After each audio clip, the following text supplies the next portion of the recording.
Hello everyone, greetings on behalf of Department of Occupational Therapy, CRC Davangiri. As we all know that the COVID-19 pandemic has brought our lives to a standstill. All of a sudden we are unable to provide therapy services to our children with special needs, and because of this there are chances that we might lose upon whatever gain we have had in the past, and also there is chances that the child might have abnormal developmental patterns in the later stages. In order to take care of this, it is very important that they are provided some amount of therapeutic services even if they are confined within their house. To take care of this, Department of Occupational Therapy, CRC Davangiri, has come up with a novel solution called Sulabh Occupational Therapy video series. This would be a weekly series in which we would be talking about certain common problems that are affecting our children, and we'll try to discuss about them and what possible activities and exercises that could be done at home to take care of these issues. In the first edition of this Sulabh Occupational Therapy series, we will be talking about tactile sensitivity. Tactile means touch. Sensitivity means ability to respond. So tactile sensitivity basically means the tendency of how we will react to any kind of touch. So whenever there is any part of our body is exposed to some amount of touch, we will respond according to it and take appropriate action. In children with special needs, there is a problem in responding to the way the touch is perceived to them. So either they will respond a bit too much because their threshold is too low. So even a slight amount of tactile input will result in an exaggerated response, and such children in the longer run will start to avoid getting touched and they become tactile defensive. Similarly, there could be certain children for whom the touch threshold is very high.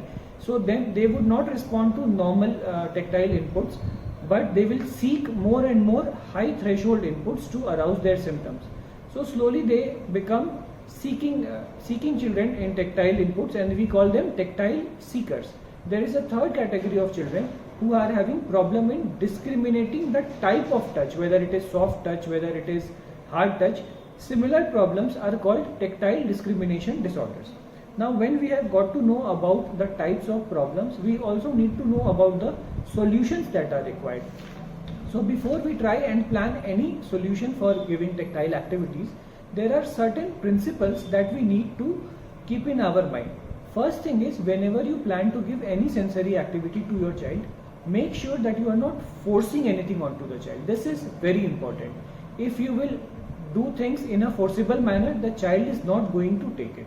Second thing, don't bombard the child with too much of sensory experiences. If you give too much of sensory inputs in one go, it will result in sensory overload and the child will again not respond to it. Third thing, try to give options to the child when you are planning to give sensory inputs, so that if he gets 3 or 4 different options, there is a possibility that he will prefer to choose any one of them. It is also very important to understand that tactile sensation does not mean only through the hands. Any part of the body which is covered with skin, including your foot, including your hands, including your face, all could be recipients sites for tactile sensations. So whenever you are giving inputs, try to give inputs to all these areas. Now, there are certain parameters which needs to be taken care of when we are giving tactile inputs. Most important thing is, try to give a variety of medium of inputs. The medium of inputs could be in the form of liquid like warm water. They could be in the form of gel like a toothpaste.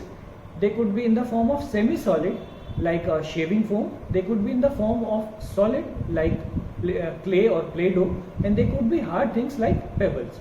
Also, you have to remember that there is a variety of texture that you are providing. Texture means it could be as soft as a cotton and it could be as hard as stone, and the textures that would come in between.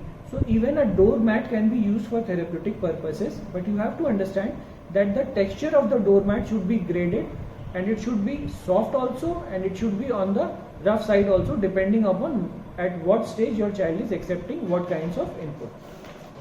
It is also very important that whenever you give sensory input, try to mix it up with some play activity. Any input that is given along with a play has got a high chance that the child will accept it in a proper way and will respond to it in an appropriate manner. Therefore, try to give various play options to the child in the form of messy play. It could be in the form of mixing objects. It could be in the form of sorting objects of different textures.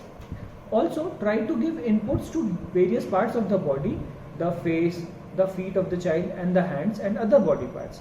Try to use things close to the nature. This is very important. We need to understand that nature is one of the best teachers, and there are plenty of opportunities to gain sensory input from the nature itself.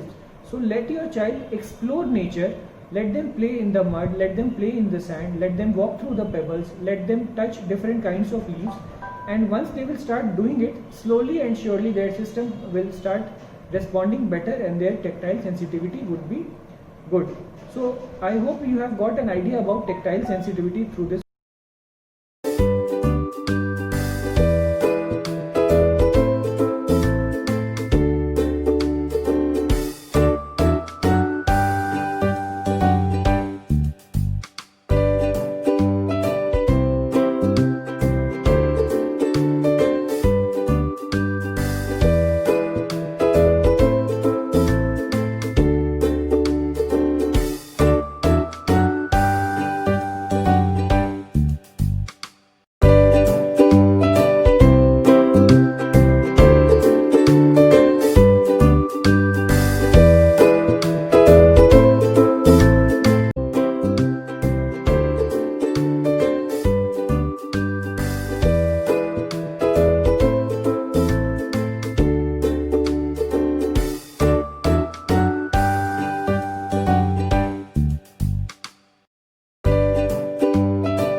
Nature is full of surprises. Let your child explore this and let him get sensory inputs from the nature around him.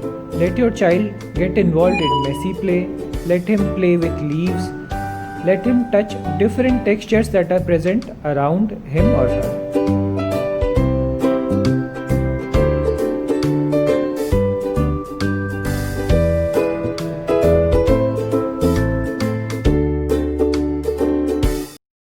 Hopefully, all of you will now try to use these activities in your daily routines, and we would be more than happy to receive feedback from all of you, and also we would be happy to answer questions from you.